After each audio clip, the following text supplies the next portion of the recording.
na Ruto ni yule yule, Ruto wa ukoloni. Good evening, members of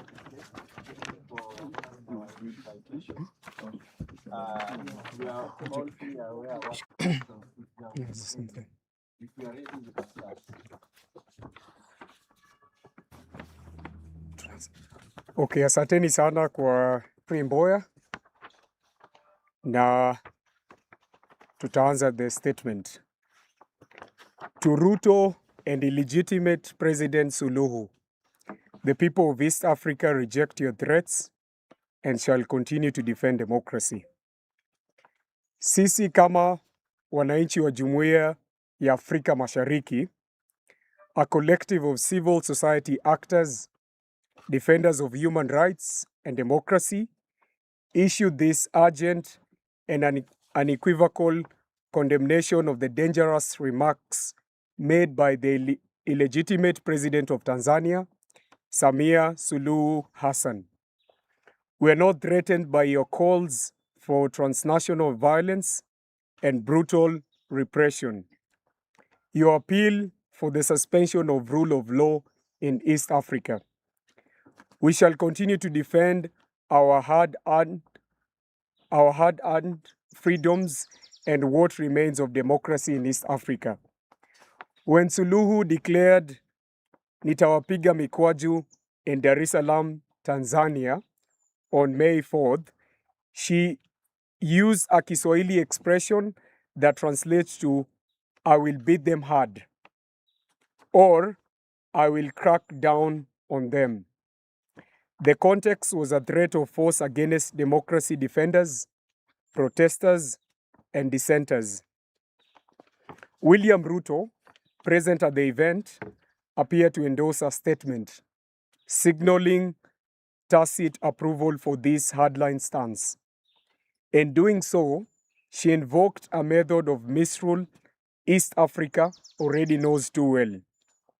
Leading up to and during and after the sham election in Tanzania in 2025, Mikwaju came as arbitrary detention, extrajudicial killings, and forced disappearances and brutal torture of thousands of people. Dozens of journalists and activists, including Boniface Mwangi and Agatha Atuahire, were detained or disappeared after reporting on regime's abuses, while others were forced to flee into exile. Opposition figures like Tundu Lissu were arrested. Many have been held without charge for months, and when they were charged, it was based on baseless accusations, while prominent activists vanished without a trace. The bodies of some of the disappeareds were later discovered in unmarked graves, whereas others were moved from hospital directly to morgues, were still alive. Media houses were threatened, and the internet was throttled as the violence raged. Civic space was squeezed to the breaking point.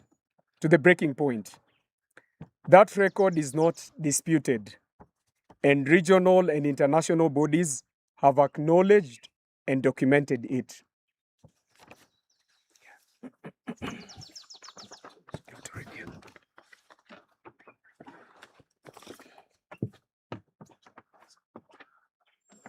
Mad in Tanzania are acceptable and should be adopted here. They are not, and we shall not be silent, nor shall we allow Suluhu's idea of democracy to be normalized and left unchecked. Since 2023, during protests in Kenya, including the Gen Z demonstrations and those in 2025, citizens have faced deadly force, disappearances, unlawful detention, and torture. We remember the 2023 protests against the high cost of living, when police killed at least 100 people in 2024. Police killed hundreds more during protests against the finance bill. The Ruto regime intensified its response in 2025 before and after the June 25th anniversary and Sabasaba protests. Many more protesters were killed, some dying in custody, while others were abducted and held without trial. Some are still missing, even after court orders. Now, hearing open talk of torture and killings as the way to instill discipline shows that the stage is being set for more state violence ahead of the June 25th anniversary and the 2027 election. We reject this in totality and shall continue to pursue justice and accountability for the perpetrators, their accomplices, and their enablers. We remain steadfast in the fight for our people, our land, and our freedoms across all East African borders and our beloved continent at large. This autocratic alliance from Dar es Salaam to Nairobi, lest we forget Uganda, tries to paint young people as a threat, label them as disorderly, and make state violence seem normal. None of this will be tolerated. This alliance is illegal, repressive, and unacceptable. It directly violates the constitutions of Kenya and Tanzania, as well as regional and international laws. More importantly, it attacks the basic agreement between the state and its citizens. Kenya's constitution says that sovereignty belongs to the people and everyone has a duty to protect it. Young people do not need anyone's permission to claim their rights. Not from Suluhu, not from Ruto. These rights are theirs. Calling them violent is dangerous and we will not accept it.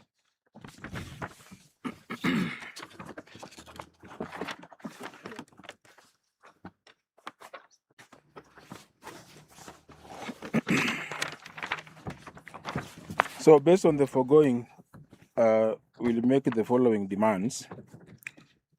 We will not allow a repeat of Tanzania's 2025 massacre on Kenyan soil, not by decree, nor by force. We demand that Suluhu and Ruto publicly apologize, retract their statements, and guarantee non-repetition of their utterances that advocated the mass murder of innocent civilians. Furthermore, we will continue to stand in active solidarity with our fellow Africans being repressed in their own land across all borders, and for this, we do not need anyone's permission. The message to Ruto and Suluhu is to stop the extrajudicial killings, end the enforced disappearance, account for the disappeared, halt the torture, open the civic space, respect the courts, uphold the Constitution, and you shall one day be held accountable for leading these crimes against humanity. Your confession of unlawful domestic and transnational violence can and will be used against you. The homegrown African standards on democracy and human rights are not what any individual president says they are, and certainly not to be defined by an illegitimate president like Suluhu for that matter. Our standards are the African Charter on Democracy, Elections, and Governance, and the African Charter on Human and People's Rights, together with its protocols, including the Maputo Protocol on the rights of women in Africa. And we shall continue to be guided by our mandates within our national constitutions. Citizens are not powerless in the face of this threat. We must and shall continue to use our rights and protect our freedoms. To the people of East Africa, stand strong, stay united, and never stop the incredible and important work you are doing in your countries and across borders. To those in power, the people shall continue to defend their rights openly, lawfully, and without apology. Aluta continua. Viva, Signed by viva. the Pan-African Solidarity Network. Down with Ruto, down. Down. Down with Ruto, down. Down. Down with Suluhu, down. Down. Down with Museveni, down. Down.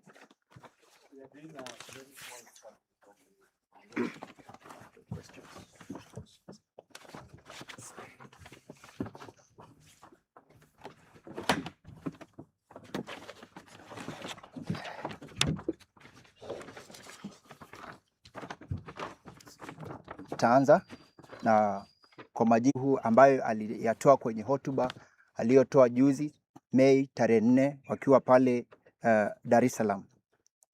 Kwa maneno yake mwenyewe, Rais Samia Suluhu alisema kwamba wataweza kuwadhibiti vijana.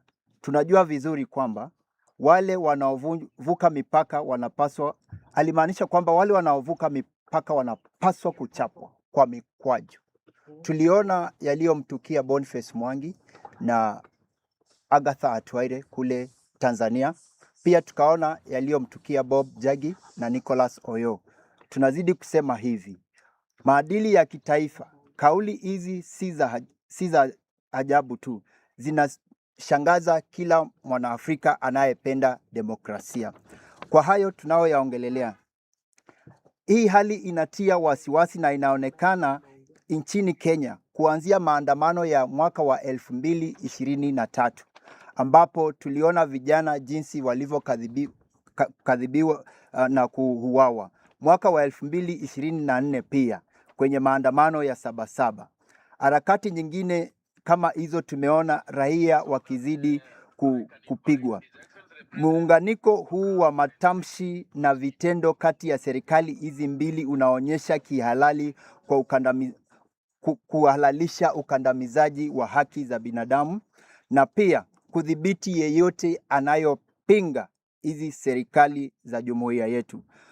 Kutoa wito wa kidemokrasia si jambo la kigeni linalopaswa kupingwa, au demokrasia si jambo la kigeni linalopaswa kupingwa au kufafanuliwa upya kwa mtakwa ya viongozi. Ni haki ya msingi inayotakikana na mamlaka na utu wa nchi. Juhudi za kuonyesha ushirika wa nchi kama utovu wa nidhamu ni mbinu ya makusudi ya kudhalilisha upinzani na kuhalalisha vitendo vya serikali visivyo vya kisheria.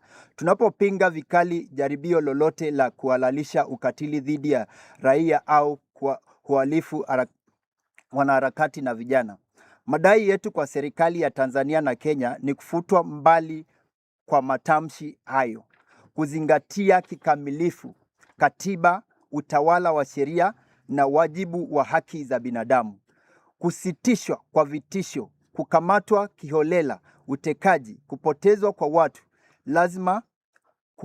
kwa watu kilazima na matumizi ya nguvu kupitiliza kiasi dhidi ya raia.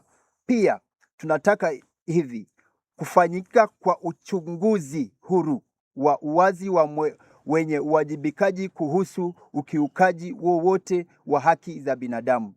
Wito wetu wa kuchukua hatua, tunaotoa wito kwa mashirika ya kiraia, taasisi za kikanda na jumuiya ya kimataifa kuchukua hatua za haraka, kuimarisha mshikamano wa kikanda ili kulinda nafasi ya kiraia na kuwatetea wanaharakati.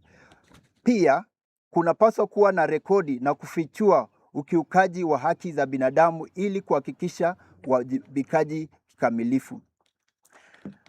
Wakenya wanaandaliwa kwa uchaguzi unaokuja. Tunajua yaliyotukia kwenye uchaguzi wa Tanzania hapo juzi. Hatutakubali hayo maafa yatendeke hapa Kenya. Na hili si kwa Kenya tu, ni kwa demokrasia ya Afrika kote.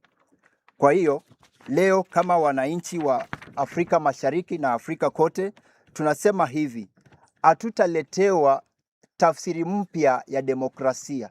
Tunajua haki zetu, tunajua nchi zetu zinapopaswa kuelekea kiuchumi, kiuchungaji na uteteaji wa haki za kibinadamu. Kwa hiyo tunaomba rais ambaye ni mbandia wa Tanzania pamoja na Rais Ruto waombe raia wao msamaha kwa matamshi yale. Asante. Swahili bwana. Based or rather from President Samia's statement, do you feel like people like activists, but do you feel threatened from that statement, and how are you taking the question going forward? What we know as activists and Kenyans is that the Universal Declaration of Human Rights, 1948, sets the basic tenets of what democracy is. So we cannot have Samia, President of Tanzania, trying to redefine what is democracy. It's so shameful that we saw our president, Ruto, spending taxpayers' money going to Tanzania to get some lectures on how he can torment and molest Kenyans. We want to categorically say that the shackles and the manacles that they purport that they chain Kenyans, time is coming and we are going to overcome them. Asante.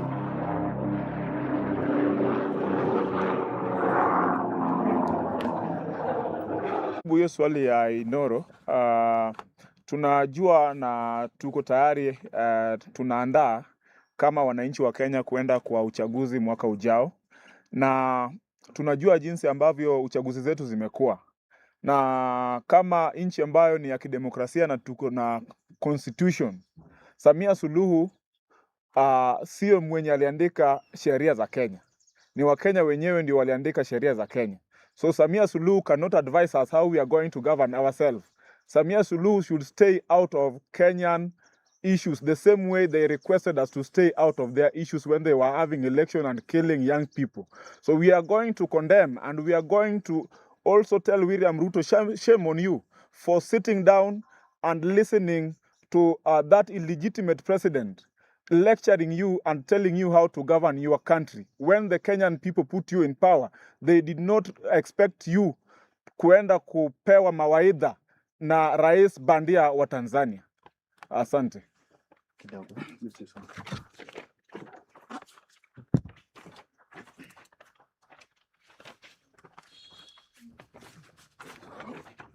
Yeah, first is to say that this statement coming when we are just less than or slightly less than almost an year or so to elections, it is very unfortunate, and it flies in the face of the recent attempts by both governments of Tanzania and Kenya to try and do peace and reconciliation, and even in our own local setup here, we are working towards a reparation framework.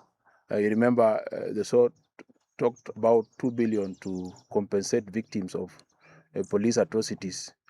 How then could we be talking about reparations and at the same time talking about continue the same? We cannot be having a situation whereby we are discussing compensation, reparation, and the presidents can tolerate a discussion that goes against the very, very principle. So I think it's a mockery, it's dishonesty of the highest order, and I think what is required is that a reparation framework is developed for both countries in a way that can ensure that there will be no repetition. What we require are structural reforms to ensure that the brutal use by the police force, especially in the region, like what we've seen in Tanzania, Kenya, and Uganda, there must be a reform towards this end.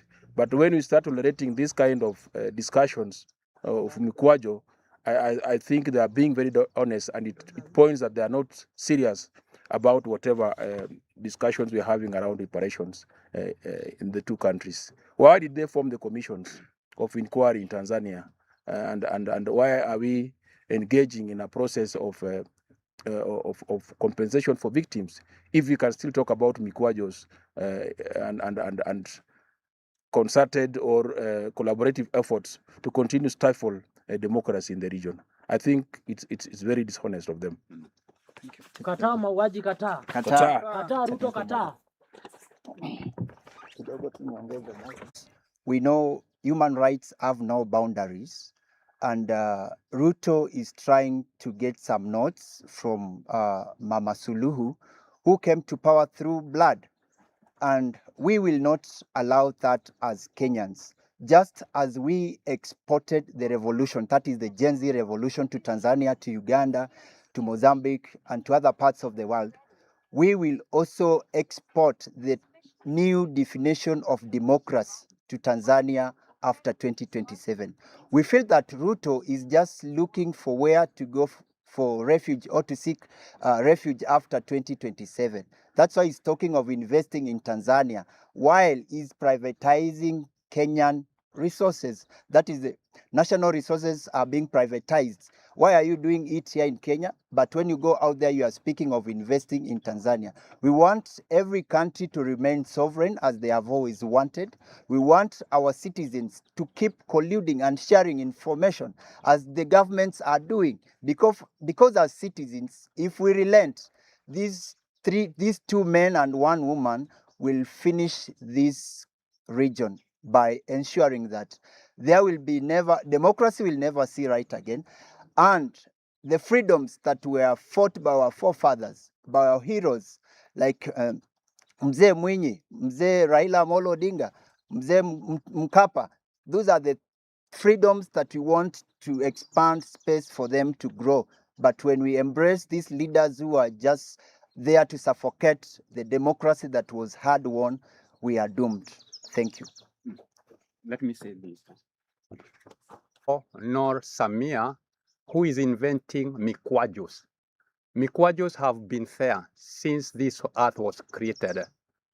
During the independence struggle, our forefathers still underwent the said Mikwajus, but nevertheless we have independence. We'll continue fighting for the expansion of the democratic space in Kenya, with or without Mikwajus. So we know for clear that we are going to the budget cycle come next month, both in Kenya, Uganda, and Tanzania. And it is not the issue of Mikwajus that will deter us from going to the streets. We want democracy, we want freedom in the Jumuiya community. Comrades, power. Power. Thank you. Yeah, thank you so much. Asanteni. So next time, simu zako na switch. Hakuna simu important unafanya. Kama tukifanya press nini media. Nataka chanto. Viva comrades, viva! Viva! Long live to the people, long live! Long live! Nani ako na chanto? Kupigwa na kupokonywa maisha Hakutatuzuia sisi wananchi kunyakua uhuru wetu na haki ya jasho letu, na haki ya jasho letu. Ahoy comrades, ahoy! Thanks so much.